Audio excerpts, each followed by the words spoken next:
ಈ ಏಜ್ ಅವರು, ನಿಮ್ಮ ವಯಸ್ಸಿನ ಹೆಣ್ಮಕ್ಳು ದುಡ್ಡಿರೋರ್ನೇ ಮದುವೆ ಆಗ್ಬೇಕು, ನನಗೆ 2 ಲಕ್ಷ ಇರೋ ಸಂಬಳ ಇರೋಂಥ ಹುಡುಗ ಬೇಕು, 4 ಲಕ್ಷ ಇರೋ ಸಂಬಳ ಬೇಕು, ಹೀಗೆಲ್ಲ ಅಂತ ಅನ್ಕೊಳ್ತಾರೆ. ಆ್ಯಂಡ್ ಅವರ ಒಂದು ಜೀವನದಲ್ಲಿ ಆಲ್ರೆಡಿ 1-2 ಲವ್ ಕೂಡ ಆಗಿರುತ್ತೆ. ಕಾಲೇಜ್ ಲೈಫಲ್ಲೇ ಒಂದಷ್ಟು ಲವ್ ಆಗಿರುತ್ತೆ. ಇವಾಗಂತೂ ನಮ್ಮ ಬೆಂಗಳೂರಲ್ಲೇ ಲಾಸ್ಟ್ ಇಯರ್ ನಡೆದಂತಹ ಘಟನೆ, ಹೈಸ್ಕೂಲ್ ಮಕ್ಕಳು ಒಂದು ಹುಡುಗಂಗೋಸ್ಕರ 2 ಹೆಣ್ಮಕ್ಳು ಹೊಡೆದಾಡ್ಕೊಂಡಿದ್ದಾರೆ ಸ್ಕೂಲ್ ಮುಂದ್ಗಡೆ. ಅಂತ ಒಂದು ಸ್ಥಿತಿಲಿ ನಾವು ಬದುಕ್ತಾ ಇದೀವಿ. ಅಂದ್ರೆ ನಮ್ಮ ಸುತ್ತಮುತ್ತಲು ಆ ತರ ಒಂದು ವಾತಾವರಣ ಇದೆ. ಇವಾಗ ನೋಡಿದ್ರೆ ಲವ್ ಬೇಡ, ಏನು ಬೇಡ, ನಾನು ಏನು ವಿಟಮಿನ್ ಎಂ ಬೇಕು, ಹೀಗೆಲ್ಲ ಹೇಳ್ತಾ ಇದ್ದೀರಾ ನೀವು. ನಿಮ್ಮ ಕ್ಯಾರೆಕ್ಟರ್ ನಿಜವಾಗ್ಲೂ ನನಗೆ ಇಂಟ್ರೆಸ್ಟಿಂಗ್ ಅಂತ ಅನಿಸ್ತಿದೆ. ಆ್ಯಂಡ್ ಬೆಂಗಳೂರಲ್ಲಿ ಹುಟ್ಟಿ, ಸಿಲಿಕಾನ್ ಸಿಟಿಯಲ್ಲಿ ಹುಟ್ಟಿ ಬೆಳೆದು ನೀವು ಈ ಥರ ಮಾತು ಹೇಳ್ತಾ ಇದ್ದೀರಾ. ಅಂದರೆ ಯಾಕೆ ಅಂದರೆ ಇವಾಗ ಕರಿಯರ್ ಓರಿಯೆಂಟೆಡ್ ಇದ್ದರೆ ನಮ್ಗೆ ಅರ್ಥ ಆಗುತ್ತೆ. ಇವಾಗ ನಮ್ಮ ಆಸೆ, ನಾನೇನು ಇವಾಗ ಎಲ್ಲೋ ಒಂದು ಕಾಫಿ ಕುಡಿಬೇಕಂದ್ರೆ ಫಸ್ಟ್ ನಮ್ಮ ಹತ್ರ ದುಡ್ಡು ಇರಬೇಕು. ದುಡ್ಡು ಬೇಕಂದರೆ ಅದಕ್ಕೆ ಫಸ್ಟ್ ನಾವು ದುಡಿಬೇಕು. ಯಾರ ಮೇಲೆ ನಾವು ಡಿಪೆಂಡ್ ಆಗಬಾರ್ದು. ಇವಾಗ ಅಪ್ಪ ಅಮ್ಮ ಒಂದು ಸರ್ಟನ್ ಏಜ್ವರೆಗೂ ನೋಡ್ಕೊತಾರೆ, ಆಮೇಲೆ ನಾವು ಅವ್ರನ್ನ ನೋಡ್ಕೊಬೇಕು. ಫಸ್ಟು ನಾವು ಚೆನ್ನಾಗಿ ಓದ್ಕೊಂಡು ಅಥವಾ ಓದಲೇಬೇಕು ದುಡ್ಡು ಮಾಡೋದಕ್ಕೆ ಅಂತಿಲ್ಲ. ಒಂದು ಒಳ್ಳೆ ರೆಸ್ಪಾನ್ಸಿಬಲ್ ಮೈಂಡ್ ಇದ್ದರೆ ನಮ್ಗೆ ಆಟೋಮೆಟಿಕ್ಕಾಗಿ ಒಂದು ಕೆಲಸ ಸಿಗುತ್ತೆ. ಆ ಕೆಲಸ ಚೆನ್ನಾಗಿ ಮಾಡಿದ್ರೆ ಸಂಬಳನೂ ಸಿಗುತ್ತೆ. ಆರಾಮಾಗಿ ನಾವು ನಮ್ಮ ಲೈಫ್ನ ಲೀಡ್ ಮಾಡ್ಕೋಬೋದು. ಬೇರೆ ಯಾರೋ ನಮ್ಮನ್ನ ನೋಡ್ಕೋಬೇಕು, ದುಡ್ಡಿರೋನೇ ಬೇಕು, ಈ ಸಂಬಳ ಆ ಸಂಬಳ ನಾವೇ ತೊಗೋಬೋದಲ್ವಾ, ಇಬ್ಬರು ಒಟ್ಟಿಗೆ ಕೂಡಿ ಏನಾರು ಮಾಡ್ಬೋದಲ್ವಾ, ಅವರೇ ಮಾಡಬೇಕು ಅನ್ನೋದು ಯಾಕೆ? ಅಂದರೆ ನಾವು ಕರಿಯರ್ ಓರಿಯೆಂಟೆಡ್ ಆಗಿ ಲೈಫ್ ಓಪನ್ ಆಗಿ ನೋಡಿದ್ರೆ ಇದೆಲ್ಲ ಅರ್ಥ ಆಗುತ್ತೆ. ಯಾವಾಗಲೂ ದುಡ್ಡೇ ಮುಖ್ಯ ಆಗಲ್ಲ. ಹೌದು, ದುಡ್ಡು ಬೇಕು, ಎಲ್ಲದಕ್ಕೂ ದುಡ್ಡು ಬೇಕು. ಬಟ್ ದುಡ್ಡಿಂದ ನಮಗೆ ರಿಯಲ್ ಲವ್ ಸಿಗಲ್ಲ, ದುಡ್ಡಿಂದ ಪೇರೆಂಟ್ಸ್ ಲವ್ ಸಿಗಲ್ಲ, ದುಡ್ಡಿಂದ ಫ್ಯಾಮಿಲಿ ಸಿಗಲ್ಲ, ದುಡ್ಡಿಂದ ಫರ್ನಿಚರ್ ಸಿಗ್ಬೋದು, ಬಟ್ ಮನೇಲಿರೋ ಜನ ಬೇಕಲ್ಲ, ಒಳ್ಳೆ ಮನಸ್ಸಿರೋರು ಬೇಕಲ್ವಾ. ಅದಕ್ಕೆ ಇವಾಗ ಫಸ್ಟ್ ನಮ್ಮ ಸಂಪಾದನೆ ನಾವು ಮಾಡಿಕೊಂಡ್ರೆ ಅವ್ರು ಎಷ್ಟಾರೋ ಸಂಪಾದನೆ ಮಾಡಲಿ, ಅದು ನಮಗೆ ಮ್ಯಾಟ್ರೇ ಆಗಲ್ಲ. ಅದು ನನ್ನ ಇಂಟೆನ್ಷನ್. ನಾವು ನಮ್ಮ ಕಾಲ ಮೇಲೆ ನಿಂತ್ಕೋಬೇಕು, ಸಂಪಾದನೆ ತುಂಬ ಮುಖ್ಯ ಅಂತ ಹೇಳ್ತಾ ಇದ್ದೀರಾ. ಐ ಥಿಂಕ್ ಅಂದರೆ ಜೀವನದಲ್ಲಿ ಒಂದಷ್ಟು ಕಷ್ಟ ಇದ್ದು ಅಥವಾ ಆ ಒಂದು ದಾರಿಲಿ ಬಂದವರಿಗೆ ಈ ಸಮಸ್ಯೆ ಏನು ಅಥವಾ ದುಡ್ಡಿನ ಮಹತ್ವ ಏನು ಅಂತ ಗೊತ್ತಾಗುತ್ತೆ. ನೀವು ಅದೇ ಥರ ಸ್ಟ್ರಗಲ್ ಮಾಡಿದ್ದೀರಾ ಹೇಗೆ? ಆಬ್ವಿಯಸ್ಲಿ ನಾನು basically from middle class family. So ನಮಗೆ ಇಷ್ಟನೋ ಕಷ್ಟನೋ ನಮ್ಮದೆಲ್ಲ ಕೆಲಸಗಳು ನಾವೇ ಮಾಡ್ಕೊಂಡು ಅಭ್ಯಾಸ. ಸೊ ನಮಗೆ ಡಿಪೆಂಡೆನ್ಸಿನೇ ಇಲ್ಲ. ಈಗ ಈ ಮನೇಲಿ ಏನಿದ್ರು ಏನಿಲ್ಲ ಅಂದರೂ ನಮ್ಗೆ ಓಕೆ. ಈಗ ಅಕ್ಕಿ ಇಲ್ವಾ, ಬೇಡ, ಕಡಲೆ ಹಿಟ್ಟಲ್ಲಿ ದೋಸೆ ಮಾಡ್ಕೊಂಡು ತಿಂತೀವಿ ಆ ಥರ. ಅಂದರೆ ಎಲ್ಲ ಒಂದು ಮಿಡಲ್ ಕ್ಲಾಸ್ ಫ್ಯಾಮಿಲಿ ಏನೇನು ಫೇಸ್ ಮಾಡ್ತಾರೋ ಅದೆಲ್ಲ ನಾವು ಫೇಸ್ ಮಾಡಿದ್ದೀವಿ. ಅದರಿಂದ ನಮಗೆ ಗೊತ್ತು ಲೈಫು ಈಸಿನೂ ಇರುತ್ತೆ, ಕಷ್ಟನೂ ಇರುತ್ತೆ. ಅದೆಲ್ಲದಕ್ಕಿಂತ ಮುಖ್ಯವಾಗಿ ಫಸ್ಟ್ ನಾವು ಸಂಪಾದನೆ ಮಾಡೋದು ಕಲಿಬೇಕು, ಆವಾಗ ಎಲ್ಲ ಚೆನ್ನಾಗಿರುತ್ತೆ. ಇವತ್ತಿನ ಜನತೆ ಹೇಗಿದೆ ಅಂತಂದರೆ, ನಾನು ಇವತ್ತು ಚೆನ್ನಾಗಿರಬೇಕು, ನಾನು ಎಂಜಾಯ್ ಮಾಡಬೇಕು, ಆ ರೀತಿ ಒಂದು ಮೈಂಡ್ಸೆಟ್ ಇದೆ. ನಾಳೆ ಏನಾಗುತ್ತೋ ಏನೋ, ನಾನು ನಾಳೆ ಬದುಕಿರ್ತೀನೋ ಇಲ್ವೋ ಗೊತ್ತಿಲ್ಲ, ನಾವು ಇವತ್ತು ಎಂಜಾಯ್ ಮಾಡೋಣ ಅಂತ. ತುಂಬ ಜನರನ್ನ ನಾನು ನೋಡಿದ್ದೀನಿ, ಒಂದು ಸರಿಯಾದ ಮನೆ ಇರಲ್ಲ, ಅಥವಾ ಒಂದು ಸ್ವಂತ ಜಾಗ ಇರಲ್ಲ, ಅಥವಾ ಇನ್ಯಾವುದೋ ಒಂದು ಬೇಸಿಕ್ ಅಗತ್ಯತೆಗಳೇನಿದೆ ಅದು ಯಾವುದೂ ಇರಲ್ಲ. ಹೀಗಿದ್ರೂ ಕೂಡ ಲಕ್ಷ ರೂಪಾಯಿ ಐಫೋನ್ ಬೇಕು, ಇಯರ್ಫೋನ್ಸ್ ಬೇಕು, ಈ ಥರದ ಒಂದು ವಸ್ತುಗಳಿಗೆ ಅವರು ದುಡ್ಡು ಹಾಕ್ತಾ ಇರ್ತಾರೆ. ಇವತ್ತು ನಾನು ಆ ಬೈಕ್ಗೋ ಅಥವಾ ಒಂದು ಐಫೋನ್ಗೋ ದುಡ್ಡು ಇನ್ವೆಸ್ಟ್ ಮಾಡ್ತೀನಿ ಅಂತಂದರೆ ಇನ್ನೂ 2 ವರ್ಷ ಬಿಟ್ಟು ಅದ್ರ ಬೆಲೆ ಎಷ್ಟಾಗಿರುತ್ತೆ? ಅರ್ಧನೂ ಆಗಿರಲ್ಲ. ಅಷ್ಟು ಕಡಿಮೆ ರೇಟಿಗೆ ಆ ಒಂದು ವಸ್ತುಗಳು ಸೇಲ್ ಆಗುತ್ತೆ. ಅದೇ ನೀವು ಮನೆಗೋ ಅಥವಾ ಇನ್ಯಾವುದೋ ಒಂದು ಭೂಮಿಗೋ ಇನ್ವೆಸ್ಟ್ ಮಾಡಿದ್ರೆ ಡಬಲ್ ತ್ರಿಬಲ್ ಆಗುತ್ತೆ. ಬಟ್ ಇವತ್ತಿನ ಜನತೆ ಅದ್ರ ಬಗ್ಗೆ ಫೋಕಸ್ಸೇ ಮಾಡ್ತಾ ಇಲ್ಲ. ನಾನು ಇವತ್ತು ಚೆನ್ನಾಗಿರ್ಬೇಕು, ನಾನು ಇವತ್ತು ಎಂಜಾಯ್ ಮಾಡ್ಕೊಂತಿರ್ಬೇಕು ಅನ್ನುವಂಥ ಮೈಂಡ್ ಸೆಟ್ ಇದೆ. ಎಲ್ಲ ಸೋಷಿಯಲ್ ಮೀಡಿಯಾ ಪ್ರಪಂಚ ಆಗ್ಬಿಟ್ಟಿದೆ. ಏನಂದರೆ ಎಲ್ಲರೂ ಆಕಾಶದಲ್ಲೇ ಇರ್ತಾರೆ, ತುಂಬ ಜನ ಆಕಾಶದಲ್ಲೇ ಇರ್ತಾರೆ. ಅವ್ರಿಗೆ ನಾವು ಹೇಳೋಕ್ಕಾಗಲ್ಲ. ನಮ್ಮ ಮಾತನ್ನ ಕೇಳಿಸ್ಕೊತಾರೆ, ಬುದ್ಧಿವಾದನ ಕೇಳಿಸ್ಕೊತಾರೆ ಅಂದರೆ ಅವರಿಗೆ ಹೇಳೋಣ, ಕೇಳಿಸ್ಕೊಳ್ಳೋದೇ ಇಲ್ಲ ಅನ್ನೋರಿಗೆ ನಾವು ಹೇಳೋಕ್ಕಾಗಲ್ಲ. ಸೊ ಇವಾಗಿಂದು ಪ್ರೆಸೆಂಟ್ ಸಿಚುವೇಶನ್ ಹಂಗೆ ಆಗಿಬಿಟ್ಟಿದೆ ಸೋಷಿಯಲ್ ಮೀಡಿಯಾ. ನಾವು ಅದೇ ಥರ ರಿಚ್ ಆಗಿರಬೇಕು ಅಂತ. ಬಟ್ ರಿಚ್ನೆಸ್ ಅಲ್ಲ ಇಂಪಾರ್ಟೆಂಟ್. ಫಸ್ಟ್ ನಾವು ಏನಂದರೆ ಏನು ತೋರಿಸ್ತೀವಿ ಆಕರ್ಷಣೆ, ಅದು ಬರೀ ಅಟ್ರಾಕ್ಷನ್ ಅಷ್ಟೇ. ಬಟ್ ಅದು ಅರ್ಥ ಮಾಡ್ಸೋಕ್ಕೆ ಕಷ್ಟ. ನಾನು ಅರಿಸ್ತಗೊಳಕ್ಕೆ ಹೋಗಲ್ಲ. ಬಟ್ 26ನೇ ವಯಸ್ಸಿಗೆ ನೀವು ಜೀವನದ ಜವಾಬ್ದಾರಿ, ದುಡ್ಡಿನ ಮಹತ್ವ, ಆಮೇಲೆ ಬದುಕು ಅಂದರೆ ಏನು, ಆಮೇಲೆ ಜೀವನದಲ್ಲಿ ಪ್ರೀತಿ ಎಷ್ಟು ಮುಖ್ಯ, ಇದೆಲ್ಲವನ್ನ ಇಷ್ಟು ನೀಟಾಗಿ ಹೇಳ್ತಾ ಇರೋದು ನಂಗೆ ನಿಜವಾಗ್ಲೂ ಆಶ್ಚರ್ಯ ಆಗ್ತಾ ಇದೆ, ಸತ್ಯವಾಗ್ಲೂ ಆಶ್ಚರ್ಯ ಆಗ್ತಾ ಇದೆ. ಅಂದರೆ ನಾನು ಬಾಟಪ್ ಬ್ಯಾಂಗ್ಳೂರ್, ಮತ್ತು ನಾನು ಇರೋದು ಫ್ಯಾಮಿಲಿ ಜೊತೆನೆ. ಇವಾಗ ನಮ್ಮ ಮನೇಲಿ ಸ್ವಲ್ಪ ಹೊತ್ತು ಒಬ್ಬಳೇ ಇದ್ದರೆ ನಂಗೆ ಬೇಜಾರಾಗುತ್ತೆ. ಅಟ್ಲೀಸ್ಟ್ ನನ್ನ ತಮ್ಮ ಇರಬೇಕಿಲ್ಲ, ನಮ್ಮ ಅಮ್ಮ ಇರಬೇಕಿಲ್ಲ, ನಮ್ಮ ಡ್ಯಾಡಿ ಇರಬೇಕು. ಫ್ಯಾಮಿಲಿ ಸ್ಟ್ರಗಲ್ಸ್ ರೆಗ್ಯುಲರಾಗಿ ಒಂದು ಮಿಡಲ್ ಕ್ಲಾಸ್ ಫ್ಯಾಮಿಲಿಲಿ ಏನೇನು ಸ್ಟ್ರಗಲ್ಸ್ ಇರುತ್ತೋ ಅದೆಲ್ಲ ನಾವು ಫೇಸ್ ಮಾಡಿರೋದ್ರಿಂದ, ಫ್ಯಾಮಿಲಿ ಜೊತೆಗೆ ಬೆಳೆದಿರೋದ್ರಿಂದ ಇದೆಲ್ಲ ಅರ್ಥ ಆಗಿದೆ. ಇವತ್ತು ನೀವೇನು ಹೇಗಿದ್ದೀರೋ ಈ ಹಿಂದೆ ನಡೆದ ಯಾವುದೋ ಒಂದು ಘಟನೆ ನಿಮ್ಮನ್ನ ಈ ರೀತಿ ರೂಪುಗೊಳಿಸಿದೆ ಅಥವಾ ನಿಮ್ಮನ್ನ ಚೇಂಜ್ ಮಾಡಿದೆ ಅಂತ ಹೇಳ್ತೀರಾ, ಅಥವಾ ಇಡೀ ಜರ್ನಿ ಬಗ್ಗೆ ಹೇಳ್ತೀರಾ? ಇಲ್ಲ, ಖಂಡಿತ. ಇವಾಗ ನಾವೇನೋ ಒಂದು ಅಚೀವ್ ಮಾಡಿದ್ದೀವಿ ಅಂದರೆ ಅದ್ರ ಹಿಂದೆ ನಮಗೊಂದು ಅವಮಾನಗಳು, ಫೇಲ್ಯೂರ್ಸ್ ಇರುತ್ತೆ. ಆವಾಗಲೇ ನಮಗೆ ಸ್ಪಾನ್ಸರ್, ಅದು ಸ್ಪಾರ್ಕ್ ಬರೋದು, ನಾನು ಮಾಡಬೇಕು ಅಂತ. ಫ್ಯಾಷನ್ ಶೋಸು 5.8 ಅಬೋವ್ ಇರಬೇಕು. ನಾನು 5 ಫೀಟ್. ಯಾವುದೇ ಕಾರಣಕ್ಕೂ ನನ್ನ ಸೆಲೆಕ್ಟ್ ಆಗ್ತಾ ಇರಲಿಲ್ಲ. ಎಷ್ಟು ಸಲ ಹೋದರೂ ಆಡಿಷನ್ ಪೇಜಲ್ಲಿ ಹೈಟ್ ನೋಡೋರು, ರಿಜೆಕ್ಟ್ ಮಾಡೋರು. ನಾನು ಹೋಗಿ ಸಾಕಾಗೋದು, ಏನಪ್ಪ ಮಾಡಿ. ಬಟ್ ನನಗೆ ಅದ್ರ ಮೇಲೆ ತುಂಬ ಆಸೆ, ರ್ಯಾಂಪ್ ವಾಕ್ ಮಾಡಬೇಕು. ಬಟ್ ಹೈಟ್ ಆಗ್ತಿಲ್ಲ. ಏನು ಮಾಡೋದು ಅಂತ ಇರುವಾಗ ಅಮೃತಧಾರೆ ಸಿಕ್ತು. ಇಲ್ಲ, ನಾನು ಏನಾದರೂ ಮಾಡಬೇಕು ಅನ್ನೋವಾಗ ಅಮೃತಧಾರೆ. ಇವಾಗ ನಾನು ಫ್ಯಾಷನ್ ಮಾಡೆಲ್ ಆಗಿದ್ರೂ ನನಗೆ ಇಷ್ಟೊಂದು ಹೆಸರು ಸಿಗ್ತಾ ಇರಲಿಲ್ಲ. ಜಸ್ಟ್ ಅಮೃತಧಾರೆ ಒಂದು ದಿಯಾ ಕ್ಯಾರೆಕ್ಟರಿಂದ ಇಡೀ ಕರ್ನಾಟಕ ನನ್ನ ಮಾತಾಡಿಸ್ತಾರೆ. ಸೊ ಅವತ್ತಲ್ಲಿ ಫೇಲ್ಯೂರ್ ಆಗಿದ್ದಕ್ಕೆ, ಇಲ್ಲ ನಾನು ಏನಾದರೂ ಮಾಡಬೇಕು, ಇದು ಬಿಡೋಕ್ಕಾಗಲ್ಲ. ಫ್ಯಾಷನ್ ಶೋ ಆಗಿಲ್ವಾ, ಪರವಾಗಿಲ್ಲ, ಬೇರೆ ಏನಾರ ಮಾಡೋಣ. ನಾನು ಆರ್ಟಿಸ್ಟ್ ಆಗಬೇಕು ಅನ್ನೋ ತಲೆಯಲ್ಲಿರಲಿಲ್ಲ. ಬಟ್ ಅದು ಅಲ್ಲಿಂದ ಇಲ್ಲಿಗೆ ಕರ್ಕೊಂಬಂತು. ಅದು ಸಿಕ್ಬಿಟ್ಟಿದ್ದರೆ ನಾನು ಅಷ್ಟೇ ಒಂದು ಗ್ರೂಪ್ ಆಫ್ ಮಾಡೆಲ್ಸ್ ನಾನು ಒಬ್ಳಾಗ್ತಾಯಿದ್ದೆ. ಮಿಡಲ್ ಕ್ಲಾಸ್ ಫ್ಯಾಮಿಲಿ ಅಂತ ಬಂದಾಗ ಸಂಬಂಧಿಕರು ಸಿಕ್ಕಾಪಟ್ಟೆ ಹೀಯಾಳಿಸ್ತಾರೆ, ಅವಮಾನ ಮಾಡ್ತಾರೆ, ಅಥವಾ ಅವರ ಮನೆ ಕಾರ್ಯಕ್ರಮಗಳಿಗೆ ನಮ್ಮನ್ನು ಕರೀದೇ ಇರ್ಬೋದು, ಅಥವಾ ನಮ್ಮನ್ನು ಟೇಕನ್ ಫಾರ್ ಗ್ರಾಂಟೆಡ್ ಆಗಿ ಕೂಡ ತಗೋಬಹುದು. ಈ ಥರದ್ದೆಲ್ಲ ಒಂದಷ್ಟು ಘಟನೆಗಳು ಅಥವಾ ಒಂದಷ್ಟು ಮೂಮೆಂಟ್ಸ್ ನಡೀತಾ ಇರುತ್ತೆ. ನಿಮ್ಗೆ ಇದೆಲ್ಲ ಎಕ್ಸ್ಪೀರಿಯನ್ಸ್ ಆಗಿದೆಯಾ? ಅಂದರೆ ನೀವು ವಿಟಮಿನ್ ಎಮ್ ಅಂತ ತುಂಬ ಸಲ ಹೇಳಿರೋದಕ್ಕೆ ನಾನು ಈ ಮಾತು ಹೇಳ್ತಾ ಇದ್ದೀನಿ. ನನಗೆ ಈ ಥರ ಅವಮಾನ ಮಾಡಿದಾರಾ, ಸರಿ, ನೆಕ್ಸ್ಟ್ ಟೈಮ್ ನಾನು ಇವರಿಗೆ ಉತ್ತರ ಕೊಡಬೇಕು, ನಾನೇನು ಅಂತ ಪ್ರೂವ್ ಮಾಡಬೇಕು.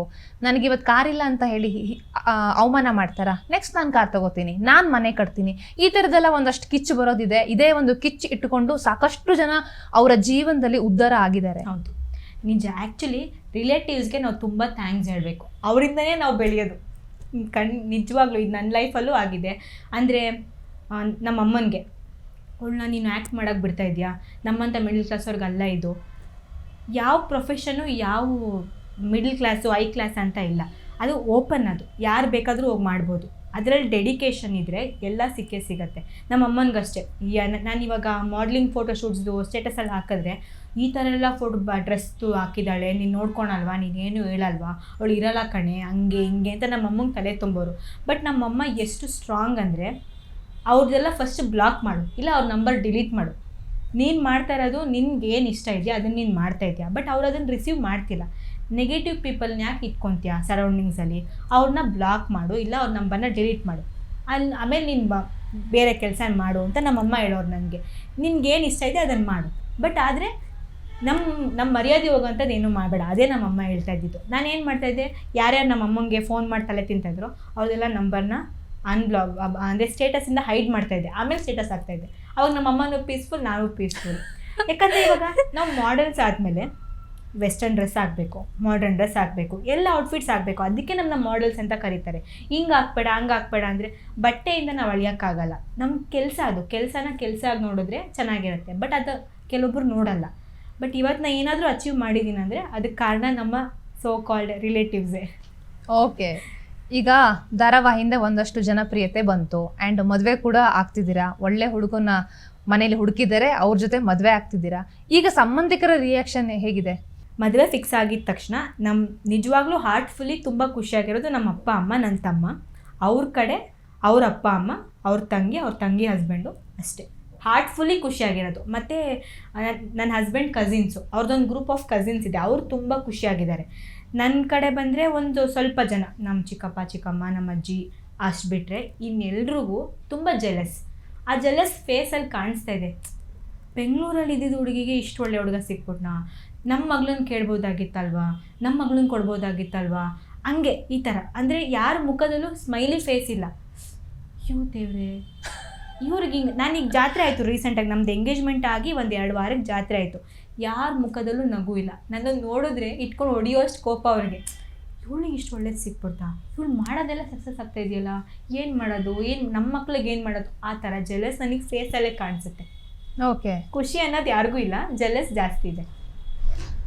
ಮದುವೆ ಅಂತ ಬಂದಾಗ ನಮ್ಮ ಆತ್ಮೀಯರು, ಸಂಬಂಧಿಕರು, ಪರಿಚಯ ಇದ್ದವರು ಎಲ್ಲರನ್ನೂ ನಾವು ಕರಿತೀವಿ. ಇನ್ನೊಂದು ಏನಾಗುತ್ತೆ ಅಂತಂದರೆ, ಮದುವೆ ಕರೆದಿಲ್ಲ ಅಂತ ಅಂದ್ಕೊಳ್ಳಿ. ಏನು ಮದುವೆ ಕರೆದೇ ಇಲ್ಲ ನೀವು, ಯಾಕೆ, ನಾವು ನೆನಪಿಲ್ವಾ ಅಂತ ಹೇಳಿ ಆಮೇಲಾದರೂ ಒಂದಷ್ಟು ಜನ ಕೊಂಕು ಮಾತಾಡ್ತಾರೆ, ವ್ಯಂಗ್ಯ ಮಾಡ್ತಾರೆ. ಅದೇ ನಾವು ಕಷ್ಟದಲ್ಲಿದ್ದಾಗ ನೀವು ಯಾಕೆ ಹೇಳಲಿಲ್ಲ ನಂಗೊಂದು ಮಾತು, ನಾನು ಹೆಲ್ಪ್ ಮಾಡ್ತಾ ಇದ್ನಲ್ಲ ಅಂತ ಹೇಳೋರು ತುಂಬ ಕಡಿಮೆ, ತುಂಬ ಕಡಿಮೆ. 1-2 ಜನ ಇರ್ಬೋದು, ನಾವು ಇಲ್ಲ ಅಂತ ಹೇಳೋಕ್ಕಾಗಲ್ಲ, ಬಟ್ ತುಂಬ ಕಡಿಮೆ. ಆ್ಯಂಡ್ ಆ ಸಂಬಂಧಿಕರಿಗೋಸ್ಕರ ಅಥವಾ ಅಂಥವರಿಗೋಸ್ಕರ ನಾವು ಮದುವೆ ಖರ್ಚು ಮಾಡ್ತೀವಿ, ಲಕ್ಷಗಟ್ಟಲೆ. ಕೆಲವರು ಸಾಲ ಮಾಡಿ ಕೂಡ ಮದುವೆ ಮಾಡೋವಂಥದ್ದಿದೆ. ಒಂದಷ್ಟು ಜನರಿಗೆ ಸೀರೆ ಗಿಫ್ಟ್ ಕೊಡೋದು ಅಥವಾ ಇನ್ನೊಂದಷ್ಟು ಬಟ್ಟೆಗಳನ್ನ ಕೊಡೋದು, ಇದೇ ಥರ ಬೆಳ್ಕೊಂಬಂದ್ಬಿಟ್ಟಿದೆ. ಹೌದು. ಅಂದರೆ ನಮ್ಮ ಭಾರತೀಯರು ಮದುವೆಗೋಸ್ಕರ ಅವ್ರು ಏನು ಇಲ್ಲಿವರೆಗೆ ದುಡ್ಕೊಂಡು ಬಂದಿರ್ತಾರೋ ಅದನ್ನೆಲ್ಲ ಅಲ್ಲೇ ಇನ್ವೆಸ್ಟ್ ಮಾಡಿಬಿಡ್ತಾರೆ.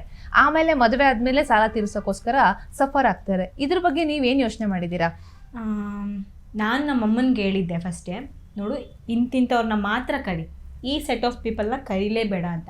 ಅದರಲ್ಲಿ ಕೆಲವೊಬ್ಬರು ರಿಲೇಟಿವ್ಸ್ ಇದ್ದರು, ನಮ್ಮಮ್ಮ ಬೇಡ ನಮ್ಮಮ್ಮ ನಮ್ಮ ಅಜ್ಜಿ ಇಲ್ಲ ಕರಿಬೇಕು ಅಂತ. ಬಟ್ ನಾನು ಅಂದೆ, ಸರಿ ನೀವು ದೊಡ್ಡವರು, ನಿಮ್ಮ ಇಷ್ಟ, ನಿಮಗೆ ಯಾರನ್ನ ಬೇಕೋ ಅವ್ರನ್ನ ಕರ್ಕೊಳ್ಳಿ. ನಾನಂತೂ ಒಂದು ಲಿಸ್ಟ್ ಹಾಕ್ಕೊಬಿಟ್ಟಿದ್ದೀನಿ, ಇಷ್ಟು ಜನನ ಮಾತ್ರ ಕರೆದಿದ್ದೀನಿ. ನನ್ನ ಲಿಸ್ಟಲ್ಲಿ ಇದ್ರೂ ನಾನು ಕೆಲವೊಬ್ರಿಗೆ ಇನ್ವೈಟೇ ಮಾಡಿಲ್ಲ. ಬೇಕಾಗಿಲ್ಲ ಅಂದರೆ ಮನ್ಸಲ್ಲಿ ಒಳ್ಳೇದಿಲ್ಲ ಅಂದಮೇಲೆ ಅಂಥವ್ರು ನಮ್ಮ ಫಂಕ್ಷನಿಗೆ ಬರೋದೇ ಬೇಡ. ಅವ್ರು ಬಂದ್ರೂ ಖುಷಿ ಪಡಲ್ಲ, ಹೊಟ್ಟೆ ಹುರ್ಕೊತಾರೆ, ಅದು ನಮಗೆ ನೆಗೆಟಿವ್ ಆಗುತ್ತೆ. ಆಮೇಲೆ ನಮ್ಮ ಕಂಡ್ರೆ ಇಷ್ಟ ಇಲ್ದಿರೋರು ಅಥವಾ ನಮಗೆ ಒಳ್ಳೇದು ಬಯಸದೇ ಇರೋರ ಮೇಲೆ ನಾವೇ ದುಡ್ಡು ಇನ್ವೆಸ್ಟ್ ಮಾಡಬೇಕು. 10 ಜನನೇ ಇರಲಿ, ಆ 10 ಜನನೂ ಒಳ್ಳೇದು ಬಯಸಿದ್ರೆ ನಮ್ಮ ಮದುವೆ ಚೆನ್ನಾಗಿರುತ್ತೆ, ನಾವು ಚೆನ್ನಾಗಿರ್ತೀವಿ, ದೇವರ ಆಶೀರ್ವಾದ ಇರುತ್ತೆ ಅಂತ. ನಾನು ನನ್ನ ಫ್ಯಾಮಿಲಿ ಯಾರ್ಯಾರನ್ನ ಕರೆದಿದ್ದಾರೋ ಗೊತ್ತಿಲ್ಲ, ನಾನಂತೂ ಸೆಲೆಕ್ಟೆಡ್ ಪೀಪಲ್ನ ಮಾತ್ರ ಕರೆದಿರೋದು. ಅದು ಓಪನ್ ಆಗಿ ಹೇಳ್ತಾ ಇದ್ದೀನಿ. ನಾನು 400 ಜನ ಮದುವೆಗೆ ಬಂದು ಅಡುಗೆ ಸರಿ ಇಲ್ಲ, ಅದು ಸರಿ ಇಲ್ಲ, ಹುಡುಗ ಹಾಗೆ ಹುಡುಗಿ ಹೀಗೆ ಅಂತ ಮಾತಾಡೋ ಬದಲು 40 ಜನ ಒಳ್ಳೆ ಮನಸ್ಸಿಂದ ಬಂದು ಹಾರೈಸಿದ್ರೆ ಸಾಕು ಅಂತ ಹೇಳ್ತಾ ಇದ್ದೀರಾ? ನಿಜ. ಓಕೆ, ಅಂದರೆ ನಿಮ್ಮ ಬದುಕಿನ ಒಂದು ಹೊಸ ಕ್ಷಣ, ಜೀವನದ ಒಂದು ಹೊಸ ಅಧ್ಯಾಯ ಕಾಲಿಡ್ತಾ ಇದ್ದೀರಾ. ತಲೆಯಲ್ಲಿ ಏನು ಓಡ್ತಾ ಇದೆ ಅಂದರೆ, ಕೆಲವೊಂದ್ಸಲ ಮದುವೆ ಆದಮೇಲೆ ಹಾಗಿರಬೇಕು, ಹೀಗಿರಬೇಕು, ಜೀವನ ಹಾಗೆ ಕಟ್ಕೋಬೇಕು, ಈಗ ನಿಮ್ಮ ಸುಖ ದುಃಖಗಳಲ್ಲಿ ಭಾಗಿಯಾಗೋಕ್ಕೆ ಒಂದು ಜೀವ ರೆಡಿ ಇದೆ. ಸೊ ಇದ್ರ ಬಗ್ಗೆ ಏನು ಯೋಚನೆ ಮಾಡಿದ್ದೀರಾ? ತಲೆಯಲ್ಲಿ ಆ್ಯಕ್ಚುಲಿ ಏನು ಓಡ್ತಾ ಇದೆ ನಿಮಗೆ? ಈ ಸೆಲೆಬ್ರೇಷನ್ ಎಲ್ಲ ಬಿಟ್ಟಾಕ್ಬಿಡಿ, ಮುಂದಿನ ಜೀವನದ ಬಗ್ಗೆ. ಅಂದರೆ ನನಗೆ ಸ್ವಲ್ಪ ಕೋಪ ಜಾಸ್ತಿ, ಬೇಗ ಕೋಪ ಬಂದ್ಬಿಡುತ್ತೆ. ಹೆಂಗೆ ಮಾಡೋದು? ಈಗ ನಮ್ಮ ಅಪ್ಪ ಅಮ್ಮ ನನ್ನ ತಮ್ಮ ಓಕೆ ಅಡ್ಜಸ್ಟ್ ಮಾಡ್ಕೊತಾರೆ, ಅವ್ರು ಯಾವ ಥರ ರಿಸೀವ್ ಮಾಡ್ತಾರೆ, ಎಷ್ಟು ಜಗಳ ಆಗುತ್ತೆ, ಜಗಳ ಎಲ್ಲಿವರೆಗೂ ಹೋಗುತ್ತೆ, ಅದೇ ನನ್ನ ಮೈಂಡಲ್ಲಿದೆ. ನಾನು ಅಡ್ಜಸ್ಟ್ ಆಗ್ತೀನಾ ಇಲ್ವಾ? ಕೋಪ ಬಂದರೆ ಏನು ಮಾಡೋದು? ಯಾವುದಕ್ಕೆ ಕೋಪ ಮಾಡ್ಕೋಬೇಕು, ಯಾವುದಕ್ಕೆ ಕೋಪ ಮಾಡ್ಕೋಬಾರ್ದು, ಅದೇ ನನ್ನ ತಲೆಯಲ್ಲಿರೋದು. ಹೆಂಗಿರ್ತೀವೋ ಏನೋ, ಏನಾಗುತ್ತೋ, ಏನು ಬರುತ್ತೋ ಓಕೆ, ಅದೇ ಮೈಂಡಲ್ಲಿ ಬರ್ತಾಯಿದೆ. ಬಟ್ ಅವರು ನನಗಿನ್ನ ಮೆಚುರಿಟಿ ಜಾಸ್ತಿ ಇದೆ. ಯಾಕಂದರೆ ಅವ್ರಿಗೂ ನನಗೂ ಒಂದು 5 years ಏಜ್ ಗ್ಯಾಪ್ ಇದೆ. ಅವ್ರು ನನಗಿನ್ನ ಮೆಚೂರ್ಡಾಗಿ ಯೋಚನೆ ಮಾಡ್ತಾರೆ. ಸೊ ಅವ್ರ ಮೇಲೆ ನಂಬಿಕೆ ಜಾಸ್ತಿ ಇದೆ, ನಾನು ಏನೇ ಮಾಡಿದ್ರೂ ಸರಿ ಮಾಡ್ತಾರೆ ಅಂತ. ದಿಯಾ ಪಾತ್ರದ ಬಗ್ಗೆ ಹೇಳೋದಾದರೆ, ಸಾಕಷ್ಟು ಜನ ಒಂದಷ್ಟು ಕಮೆಂಟ್ಸ್ಗಳನ್ನೆಲ್ಲ ಮಾಡ್ತಾ ಇದ್ದಾರೆ. ಸಾಕಷ್ಟು ಜನ ದಿಯಾ ಮಾಡಿದ್ದೇ ಸರಿ, ಜಯದೇವ್ ಹೀಗೆ ಆಗಬೇಕು ಅಂತ ಹೇಳಿದ್ರೆ, ಇನ್ನೂ ಕೆಲವರು ಜಯದೇವ್ ಏನೋ ತಪ್ಪು ಮಾಡ್ದ, ದಿಯಾನೂ ಕೂಡ ಮೋಸ ಮಾಡಿದ್ಲು ಅಂತ ಹೇಳ್ತಾ ಇದ್ದಾರೆ. ಇನ್ನೂ ಕೆಲವರು ಹೇಳ್ತಾ ಇದ್ರು, ಜೀ ಕನ್ನಡದಿಂದ ದಿಯಾಗೆ ಈ ವಾರದ ಚಪ್ಪಾಳೆ ಹೋಗಬೇಕು ಅಂತೆಲ್ಲ ಹೇಳ್ತಾ ಇದ್ರು. ಹೇಗನ್ಸುತ್ತೆ ಈ ರೆಸ್ಪಾನ್ಸ್? ನಾನು ಎಕ್ಸ್ಪೆಕ್ಟ್ ಮಾಡಿರಲಿಲ್ಲ. ಆ್ಯಕ್ಚುಲಿ ದಿಯಾ ಕ್ಯಾರೆಕ್ಟ್ರು ಇಲ್ಲಿವರೆಗೂ ಕ್ಯಾರಿ ಆಗೋ ಥರ ಇರಲಿಲ್ಲ. ಅದು ಒಂದು 2-3 ತಿಂಗಳು ಅಷ್ಟೇ ಇದ್ದಿದ್ದು. ಬಟ್ ಆಡಿಯನ್ಸ್ ರಿಸೀವ್ ಮಾಡ್ತಾ ಅದು ಇಲ್ಲಿವರೆಗೂ ಬಂದು ನಿಂತಿದೆ. ಇವಾಗ ಜೈ ಮತ್ತು ಶಕುಂತಲ ಅವ್ರ ಸೀನ್ಸ್ ಇರುವಾಗ ನಂದು ಮಾತೇ ಇರ್ತಾ ಇರಲಿಲ್ಲ. ಎಷ್ಟೊಂದು ಎಪಿಸೋಡ್ಸ್ ನನ್ನ ಮಾತೇ ಇರ್ತಾ ಇರಲಿಲ್ಲ, ಆದರೂ ಜನ ನನ್ನ ರೆಕಗ್ನೈಸ್ ಮಾಡ್ತಾಯಿದ್ರು. ಈಗೀಗ ಅಷ್ಟೇ ನನ್ನ ಕ್ಯಾರೆಕ್ಟ್ರಿಗೆ ಒಂದು ವೆಯ್ಟೇಜು ಅಥವಾ ಜನ ಜಾಸ್ತಿ ಸ್ಕ್ರೀನ್ ಪ್ಲೇ ನನಗೆ ಸಿಗ್ತಾ ಇರೋದು ಈಗೀಗ ರೀಸೆಂಟಾಗಿ. ಬಟ್ ಆದರೂ ಅದಕ್ಕೆ ಮುಂಚೆನೂ ನನಗೆ ಇದೇ ಥರ ರೆಸ್ಪಾನ್ಸ್ ಇರ್ತಾಯಿತ್ತು. ಇನ್ಸ್ಟಾಗ್ರಾಮಲ್ಲಿ ಎಪಿಸೋಡ್ಸ್ ಕ್ಲಿಪ್ಸ್ ಹಾಕಿದ್ರು ಅವ್ರು ನನ್ನದು ಕಮೆಂಟ್ಸ್ ಬಗ್ಗೆ ಹೇಳ್ತಾಯಿದ್ರು. ಮತ್ತು ಈಗ 800-700 ಎಪಿಸೋಡ್ಸ್ ಹಾಕ್ತಾರಲ್ವ ಸಂಚಿಕೆ ಸಂಭ್ರಮ ಅಂತ, ಅದರಲ್ಲಿ ನನ್ನ ಫೋಟೋ ಇರಲಿಲ್ಲ. ಸುಮಾರು ಜನ ದಿಯಾ ಅವರೆಲ್ಲಿ ನಾನು ಅಂದರೆ ಜನ ರಿಸೀವ್ ಮಾಡ್ತಾ ಇದ್ದಾರಾ ಅಂತ. ಇದು ಏನೇ ಇವಾಗ ದಿಯಾ ಕ್ಯಾರೆಕ್ಟ್ರು ಈ ಥರ ಬಂದಿದೆ, ಇಷ್ಟು ಸ್ಕ್ರೀನ್ ಆಗ್ತಿದೆ, ಜೈಗೆ ಆಪೋಸಿಟ್ ಆಗಿದೆ ಅಂದರೆ ಅದಕ್ಕೆಲ್ಲ ಕಾರಣ ಆಡಿಯನ್ಸೇ. ಸೊ ಇಡೀ Karnataka thank you so much. ಒಂದು ಪ್ರಶ್ನೆ,